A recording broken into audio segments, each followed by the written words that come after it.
Esse vídeo é o segundo da sequência de 3 vídeos, onde vamos explorar os 21 princípios do Dokodo de Miyamoto Musashi. Agora, nesse segundo vídeo dessa sequência de 3, vamos discutir sobre o segundo tópico, que assim como o primeiro tópico, também é composto por 7 princípios. Entenderemos um pouco mais sobre como as palavras de Musashi podem moldar nosso desenvolvimento pessoal. E caso não tenha assistido o primeiro vídeo, não se preocupe, pois o link está na descrição. Assim como também estará o link da terceira parte, para que você possa ter uma compreensão completa dos 21 princípios. Lembrando que as análises apresentadas neste vídeo são fundamentadas em filosofias preexistentes, incluindo aquelas do autor, interpretações e raciocínios, e tem como objetivo servir de fonte de inspiração para a vida contemporânea. 8º. Nunca se deixe entristecer por uma separação. A separação pode ocorrer por várias formas. É possível nos distanciarmos temporariamente de alguém devido a uma viagem, realocação ou permanentemente devido à morte. Também há momentos em que nos separamos de objetos, como pertences pessoais ou dinheiro. O 8º princípio é sobre nunca permitir que a tristeza se apodere de você por causa de uma separação. Este princípio nos recorda que separações são uma parte intrínseca da vida, e que não devemos nos apegar excessivamente a nenhuma pessoa ou situação. Ao aceitarmos a natureza transitória da vida, podemos encontrar uma sensação mais profunda de tranquilidade e contentamento, mesmo quando confrontados com perdas ou mudanças. A tristeza é uma emoção natural e inerente à condição humana, mas também pode se tornar uma fonte de sofrimento. Esse princípio nos incentiva a encarar nossas experiências de tristeza e dor com um sentimento de desapego e distanciamento, reconhecendo que essas emoções são efêmeras e sujeitas à transformação. 9. Ressentimento e reclamações são inadequados.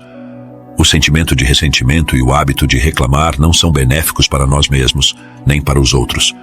É bastante comum que as pessoas gastem um tempo excessivo cultivando ressentimento e expressando queixas em relação ao mundo. As armadilhas dessas emoções são facilmente atraentes. Para aqueles que adotam uma visão crítica e firmam opiniões rígidas sobre como a vida deveria ser, sempre haverá motivos para reclamar. No entanto, quando nos vemos em um estado constante de ressentimento em relação ao mundo, isso significa que estamos colocando nosso foco nas ações dos outros, ao invés de olharmos para nós mesmos. Para alguém que busca uma jornada de constante autodesenvolvimento, gastar tempo alimentando ressentimento e reclamações sobre o mundo ou sobre a própria vida pode ser prejudicial. O mundo está além do nosso controle. As pessoas irão agir de maneiras que não estão alinhadas com nossos princípios éticos e valores. Isso é uma constante. Elas podem se comportar de maneiras tolas, rudes e ingratas, podem discordar de nós, tentar interferir em nossas vidas, agir de forma injusta ou procurar tirar vantagem. É importante direcionar nossa energia para nosso próprio desenvolvimento, buscando viver a melhor vida possível, enquanto aceitamos que outros possam não seguir o mesmo caminho. Isso ecoa as palavras do filósofo estoico Marco Aurélio. Seja tolerante com os outros e rigoroso consigo mesmo. 10º. Não seja guiado pela luxúria ou pelo amor. O 10º princípio aborda a necessidade de não permitir que sejamos conduzidos por sentimentos de luxúria ou amor. Esse princípio destaca a importância de manter um senso de desapego em nossos relacionamentos, em vez de nos prendermos excessivamente às nossas emoções. Isso nos possibilita evitar a armadilha de nos tornarmos excessivamente dependentes dos outros e, em contrapartida, cultivar um senso de autoconfiança e independência. Luxúria e amor são emoções profundas que frequentemente podem obscurecer nosso discernimento e nos desviar do nosso caminho. Este princípio nos encoraja a abordar nossas experiências de atração e apego com um olhar desapegado e livre de julgamentos, reconhecendo que essas emoções são passageiras e sujeitas a mudanças. Dessa forma, nos desvencilhamos do fardo que a luxúria e o amor podem representar e nos permitimos abraçar plenamente o momento presente. Este princípio nos orienta a encarar nossas experiências de atração e apego com uma sensação de desapego e sem julgamentos, reconhecendo que não temos controle sobre as ações ou decisões dos outros. Ao fazê-lo, podemos nutrir uma sensação maior de serenidade interior e contentamento, promovendo conexões mais profundas e significativas com as pessoas ao nosso redor. 11º. Em todas as coisas não tenha preferências.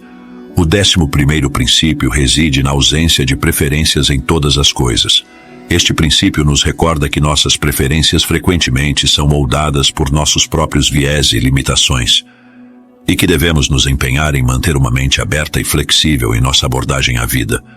Ao fazer isso, conseguimos valorizar a diversidade do mundo e encontrar alegria nas surpresas e no desconhecido. Preferências são inerentes à experiência humana, mas também podem ser uma fonte de sofrimento. Esse princípio nos encoraja a enfrentar nossas vivências com um senso de desapego e desprendimento, reconhecendo que tudo é passageiro e sujeito a mudanças. Dessa maneira, nos desvencilhamos do peso que as preferências podem impor e nos permitimos abraçar totalmente o presente momento. Este princípio não nos orienta a negligenciar a importância de fazer escolhas ou abandonar nossos valores e crenças. Ao invés disso, ele nos estimula a encarar nossas experiências com um olhar desapegado e sem julgamentos, compreendendo que não há uma maneira intrinsecamente correta ou errada de viver nossas vidas. Ao agir assim, podemos cultivar uma sensação ampliada de paz interior e aceitação, progredindo com maior clareza e propósito. 12º. Seja indiferente ao local onde você mora.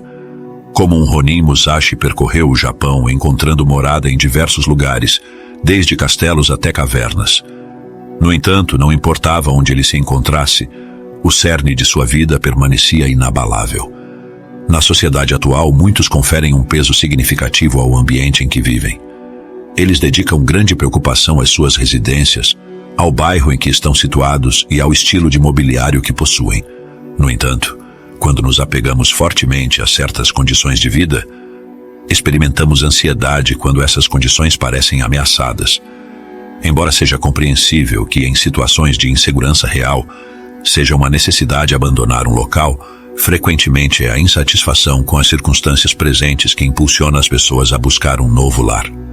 Alguns indivíduos se tornam rapidamente entediados e descontentes com sua moradia atual, acreditando equivocadamente que uma mudança de cenário vai dissolver essa insatisfação. Infelizmente, a sensação momentânea de realização que segue a mudança para um lugar novo é efêmera. Isso acontece porque, onde quer que vamos, carregamos conosco nossos próprios sentimentos e perspectivas. A sensação de contentamento ou insatisfação surge de dentro, não do ambiente exterior. Em última análise, com base nesse princípio, podemos dizer que não importa onde habitamos.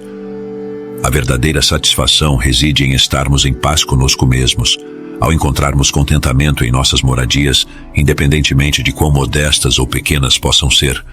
Aliviamos nossa carga de preocupações, permitindo-nos focar mais firmemente em nossos propósitos de vida. 13º. Não persiga o sabor da boa comida. Muitas pessoas, se não a maioria, encontram prazer na degustação de uma refeição saborosa. Algumas prolongam suas noites em festas regadas a comida e bebida, consumindo prato após prato e copo após copo. Contudo, é necessário cautela para os amantes da comida. Esse comportamento não está isento de desvantagens. Miyamoto Musashi desencoraja a busca obsessiva por excelentes refeições, embora as razões exatas para essa visão não sejam inteiramente claras. Olhando para as perspectivas de outros filósofos, podemos obter um vislumbre. Os estoicos antigos, por exemplo, também se preocupavam com a comida. Eles incentivavam a adoção de uma alimentação simples. O fundador do estoicismo, Zenão de Citium, observou que quando as pessoas se habituam a refeições sofisticadas e caras, elas perdem a capacidade de apreciar a simplicidade dos alimentos. O comportamento alimentar excessivo pode facilmente desencadear a gula, resultando em problemas de saúde. Aqueles que se entregam à gula estão mais preocupados com a satisfação do apetite do que com o apreço pelo sabor. O consumo excessivo muitas vezes ocorre de forma compulsiva, como um modo de aliviar temporariamente a ânsia por comida. Em vez disso, uma abordagem mais consciente à alimentação, associada a porções moderadas, pode ser adotada. Treinando a nós mesmos para resistir os impulsos excessivos, conseguimos nos desconectar das amarras do paladar e diminuir o desejo compulsivo. Afinal, a finalidade da alimentação é fornecer nutrição, uma vez que necessitamos de energia para viver e prosperar. 14º. Não se apegue a bens que você não precisa mais. Parece que Musashi tinha conhecimento antecipado dos benefícios associados a um estilo de vida minimalista. Sua trajetória como Ronin não se alinhava com a acumulação de possessões. Viajando pelo Japão, mudando frequentemente de lugar, engajando-se em duelos e aprimorando suas habilidades, o fardo de posse seria mais um impedimento do que um auxílio. Alguns indivíduos têm o hábito de acumular bens materiais como se a quantidade de posses estivesse diretamente ligada à sua felicidade. Isso pode ser verdade até certo ponto, porém, na maioria das vezes, essa mentalidade apenas intensifica o desejo por mais. Com o tempo, o acúmulo de bens traz consigo um peso crescente, transformando-nos de proprietários em servos das nossas próprias posses. O apego às posses pessoais frequentemente leva à busca incessante por mais, desencadeando ansiedade em relação à possibilidade de perdê-las ou de não conseguir obter o que desejamos. No entanto, quando encontramos um propósito maior e alcançamos níveis mais profundos de contentamento, a incessante busca por bens materiais se torna cada vez menos relevante. Assim vamos chegando ao fim desse segundo vídeo dessa sequência de 3. Aqui apresentei do 8º ao 14º princípio contido no Dokodo, mas ainda temos mais 7 princípios para ser explorado, e faremos isso no próximo vídeo. Segue na descrição e no comentário fixado o link para o 3º e último vídeo dessa sequência. Não perca! Se desejar, compartilhe seus pensamentos nos comentários sobre o tema abordado. Espero que o nosso conteúdo possa te ajudar nessa jornada da melhoria contínua. Considere em inscrever-se no canal, curtir, compartilhar esse conteúdo e explorar outros vídeos no canal, repletos de sabedoria milenar, que certamente serão do seu interesse. Até o próximo vídeo.